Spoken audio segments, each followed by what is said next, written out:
तो दोस्तों, मैं आपका दोस्त सुमित केसरी। एनसीएल के एग्ज़ाम में जो नया पैटर्न आया है, जो नए टॉपिक्स ऐड हुए हैं, उनकी वीडियोस लेके मैं आप सबके सामने उपस्थित हूँ। चलिए स्टार्ट करते हैं दोस्तों। जो नया टॉपिक ऐड हुआ है, elementary knowledge of diesel engine and petrol engine. तो दोस्तों, मैं इस वीडियो में आपको टॉप के क्वेश्चंस जो डीजल इंजन और पेट्रोल इंजन से रिलेटेड हैं उनको मैं डिस्कस करूँगा। आपको इस वीडियो के बाद ज़रूर ही इतना नॉलेज हो जाएगा कि आप आसानी से किसी को समझा बता सकते हैं डीजल इंजन क्या होता है, पेट्रोल इंजन क्या होता है। और इस वीडियो के बाद आप एनसीएल के एग्ज़ाम से जितने भी इस टॉपिक से रिलेटेड क्वेश्चंस आएंगे, आप उसको सॉल्व करने में सक्षम हो जाएंगे। दोस्तों, मैं इसके बाद 1-2 लेक्चर और बनाऊंगा। उसके बाद आपको इस टॉपिक से कोई प्रॉब्लम नहीं आएगी, आप आसानी से एनसीएल का एग्ज़ाम देके उसमें अच्छे मार्क्स गेन कर सकते हो। चलिए दोस्तों, स्टार्ट करते हैं। पहला क्वेश्चन है दोस्तों, यदि इंटरनल कंबशन इंजन का ताप बढ़ जाता है तो एफिशिएंसी पे क्या असर पड़ेगा। तो दोस्तों, एफिशिएंसी ऐसी होती है कि ताप बढ़ रही है, मतलब ऊष्मा जो है बाहर निकल रही है। ऊष्मा बाहर निकल रही है तो दोस्तों इसका सीधा सा मतलब है कि जो एफिशिएंसी होगी वो पहले से घट गई होगी। तो दोस्तों, इसका आंसर हो गया आपका बी। चलिए आगे देखते हैं।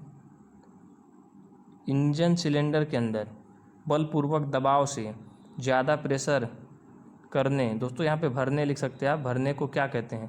तो दोस्तों, जो प्रेशर भरने की जो प्रक्रिया होती है बलपूर्वक, किसी कंप्रेस्ड मशीन से जो प्रेशर दबाव भरा जाता है किसी सिलेंडर इंजन सिलेंडर में, तो उस क्रिया को सुपर चार्जिंग कहते हैं। एक्चुअली सुपर चार्जिंग कोई ज़्यादा बहुत बड़ी चीज़ नहीं है, यह एक कंप्रेसर होता है दोस्तों, एक तरह का कंप्रेसर होता है। कंप्रेसर का काम ही होता है आपको चीज़ों को कंप्रेस करना, यानी दबावपूर्वक भरना। तो दोस्तों, यही है इसका काम है सुपर चार्जिंग का। चलिए आगे देखते हैं। पेट्रोल की इग्निशन क्वालिटी किससे दर्शाई जाती है। तो दोस्तों, पेट्रोल की इग्निशन क्वालिटी जो है कई तरह के होते हैं। टॉप सीटेन नंबर होते हैं, ऑक्टेन नंबर, कैलोरीफिक वैल्यू। तो दोस्तों, इसमें से जो ऑक्टेन नंबर है वो पेट्रोल के लिए यूज़ होती है। तो पेट्रोल की जगह यदि क्वालिटी पता करनी है कि उसकी इग्निशन क्वालिटी कैसी है, तो अपन सीटेन नंबर की तरफ जाते हैं। चलिए आगे देखते हैं। इंजन के इंडिकेटर से जो इफ़ेक्टिव प्रेशर प्राप्त की जाती है वह क्या दर्शाता है। तो दोस्तों, जो इफ़ेक्टिव प्रेशर जो प्राप्त होती है वो यह दर्शाता है, आपका औसत दाब दर्शाता है। ऐसा नहीं दर्शाएगा कि सबसे मैक्सिमम कितना है, मिनिमम कितना है, या फिर कैसा क्या है। तो वो जो मैक्सिमम मिनिमम सब मिला के जो औसत दाब बनता है दोस्तों, वो आपको दर्शाता है। चलिए आगे देखते हैं दोस्तों। तो दोस्तों, मैं चाहता हूं कि आप और पेट्रोल इंजन या डीजल इंजन जो आप पढ़े हैं, उससे पहले थोड़ा पेट्रोल इंजन और डीजल इंजन के बारे में थोड़ा संक्षेप में जान लें, जिसके बाद आपको आइडिया लग जाएगा कि आखिर में हम पढ़ क्या रहे हैं। तो दोस्तों, मैं बता दूं कि जो पेट्रोल इंजन होता है उसको हम ऑटो साइकिल भी बोलते हैं, और जो डीजल इंजन होता है उसको हम डीजल साइकिल बोलते हैं। ये आपको पूछा जा सकता है कि पेट्रोल इंजन को क्या बोलते हैं, किस साइकिल से नाम से जाना जाता है, तो आप आसानी से ऑटो साइकिल और डीजल इंजन को डीजल साइकिल के नाम से बता सकते हैं। इसी तरह यदि आगे देखा जाए तो air fuel mixture in suction stroke. तो दोस्तों, ऐसा होता है कि पेट्रोल इंजन में एयर और फ्यूल दोनों का मिक्सचर यूज होता है, जो कि सक्शन, पहला स्ट्रोक होता है दोस्तों सक्शन, फिर दूसरा होता है कंप्रेशन, तीसरा होता है एक्सपांसन, चौथा होता है एग्जॉस्ट। तो दोस्तों, जो सक्शन स्ट्रोक होता है, पहला स्ट्रोक जिसमें एयर और फ्यूल का मिक्सचर जो है सिलेंडर के अंदर आता है, तो मैं आपको दिखा देता हूँ एक बार दोस्तों, ताकि आपको आइडिया लग जाए। तो आप यहाँ से देख सकते हैं कि ये जो है वॉल्व है, ये जो है आपका वॉल्व है। ये वॉल्व जो है ऊपर की ओर उठती है, वॉल्व उठती है तो यहाँ से मिक्सचर जो होता है इन होता है। यहाँ पे जैसा आप पढ़ सकते हैं, यहाँ पे मिक्सचर इन लिखा है। तो यहाँ से जो है मिक्सचर जो है अपने आपके सिलेंडर में आती है, सिलेंडर में आती है, और ये जो होता है पिस्टन जो होता है नीचे की ओर जाता है। दोस्तों, आप याद रखने के लिए याद कर लेना कि जो है बॉटम डेड सेंटर है, इसको बॉटम डेड सेंटर BDC बोलते हैं, और दोस्तों ऊपर का जो लाइन होता है ये होता है टॉप डेड सेंटर, TDC होता है। तो दोस्तों, ऐसा होता है कि सक्शन स्ट्रोक जब ये एयर फ्यूल का मिक्सचर जब अंदर आता है तो ये पेट्रोल इंजन में होता है। ये जो आपका इंजन बना हुआ है ये आपका पेट्रोल इंजन है, ये आपका पेट्रोल इंजन है दोस्तों। तो ये आपका पेट्रोल इंजन है दोस्तों। यदि डीजल इंजन की बात की जाए तो डीजल इंजन आपका इधर दिया हुआ है, आप इसको देख सकते हैं।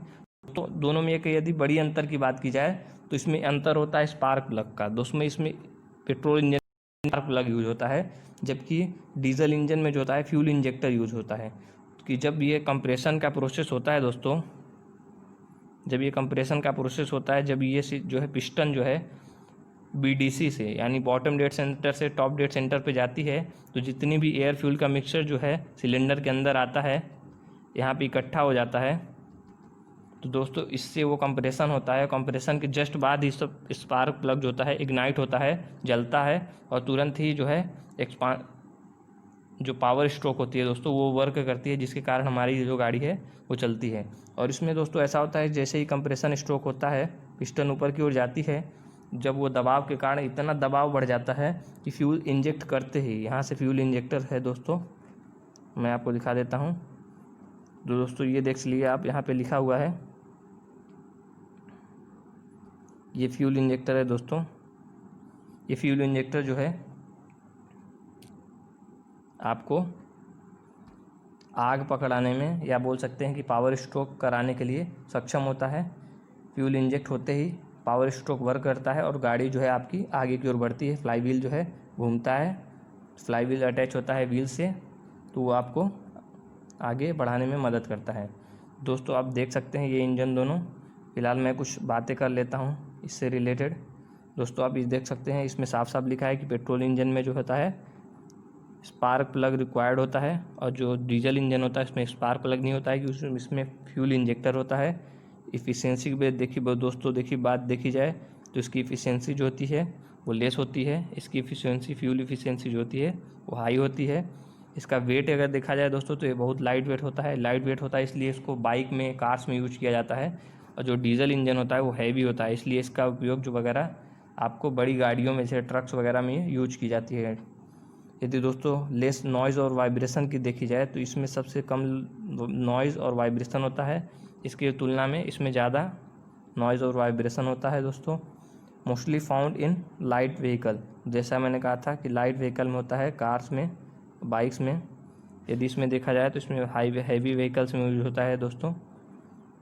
देखा जाए तो ये इको फ्रेंडली होता है, प्रदूषण इतना नहीं फैलाता दोस्तों जितना डीजल इंजन फैलाता है। और ये not eco friendly, eco friendly मतलब कौन कितना प्रदूषण फैलाता है, नॉट इको फ्रेंडली मतलब बहुत ज़्यादा प्रदूषण फैलाता है।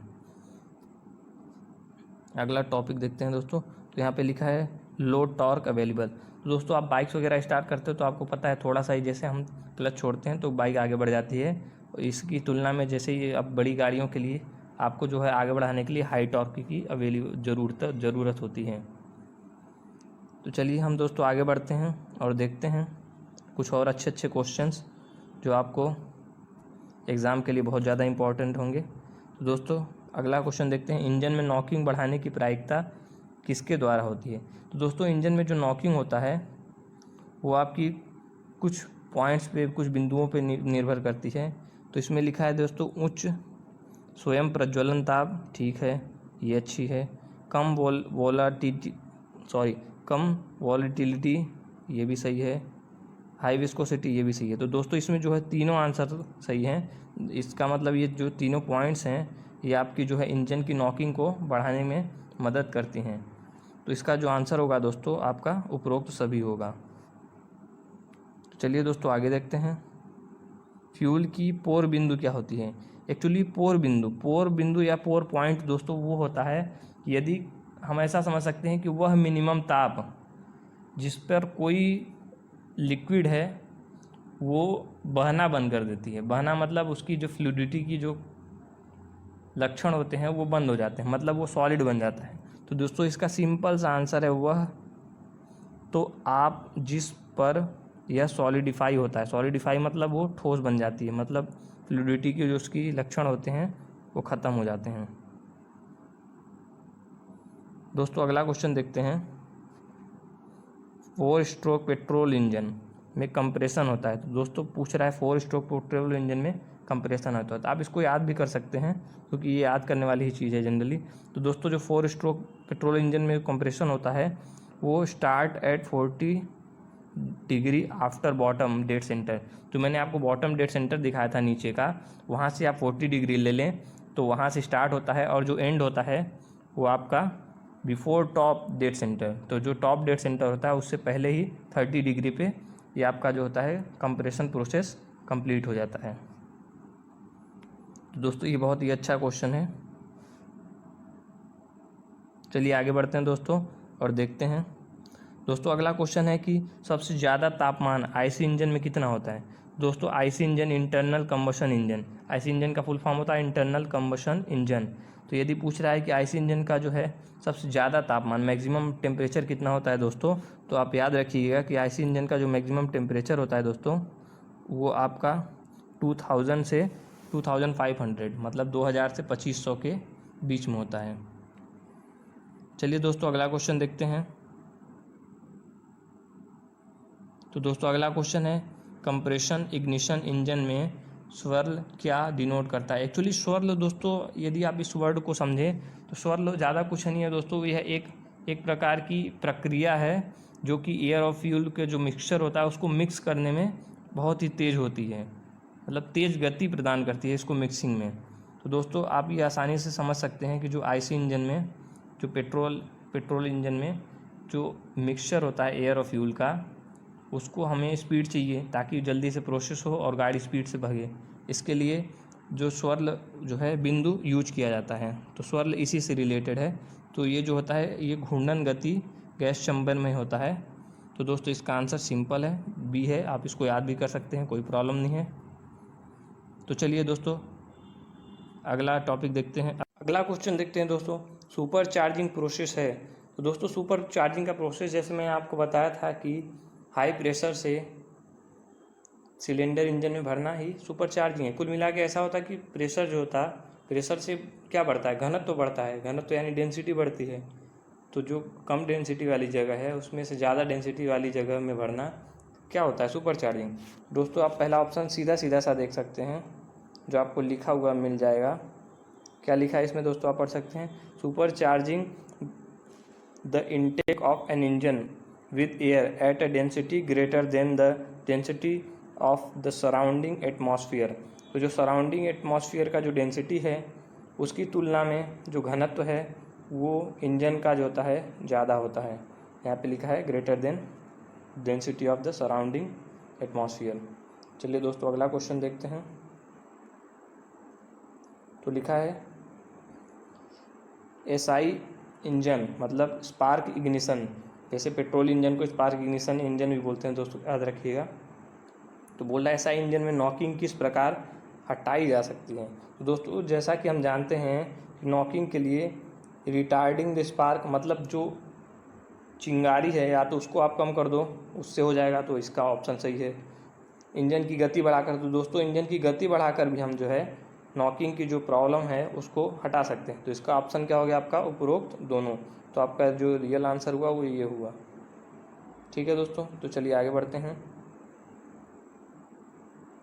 तो दोस्तों आप अगला क्वेश्चन देख सकते हैं, इंजन इंडिकेटर का यूज़ क्या निकालने के लिए होता है। तो दोस्तों जो इंजन इंडिकेटर का यूज होता है वो मीन इफेक्टिव प्रेशर और इंडिकेटेड हॉर्स पावर जो है निकालने के लिए यूज होता है। तो आप सीधा ऑप्शन देख सकते हैं कि ऑप्शन जो फोर्थ है वो MEP that means mean effective pressure, और IHP का मतलब इंडिकेटेड हॉर्स पावर है। चलिए अगला क्वेश्चन देखते हैं। इन अ 4 stroke cycle diesel engine the exhaust valve. तो दोस्तों एग्जॉस्ट वाल्व के लिए कंडीशन पूछ रहा है कि एग्जॉस्ट वाल्व जब खुलता है तो उस टाइम पे जो क्रैंक शाफ्ट है आपकी वो किस पोजीशन पे होती है। तो दोस्तों जो क्रैंक शाफ्ट होती है वो होती है आपकी ओपन, उस टाइम पे खुलती है, ओपन होती है। जब आपका ओपन कब होती है, at 30 degree before bottom dead centre. जो बॉटम डेड सेंटर मैंने आपको दिखाया था उससे 30 डिग्री पहले ही खुल जाती है। और जब क्लोज़ होती है तो जो वॉल्व लगी होती है वो क्लोज़ कब होती है दोस्तों, तो top 10 degree after top dead centre. जो टॉप डेड सेंटर था वहाँ से 10 डिग्री बाद ही वो खुलता है। चलिए दोस्तों आगे देखते हैं। डीजल इंजन में कंप्रेशन के अंत में दबाव कितना होता है। तो दोस्तों ये पूछ रहा है कि कंप्रेशन जब होती है डीजल इंजन में, कंप्रेशन की एक प्रोसेस जब होती है तो उसके जो एंड में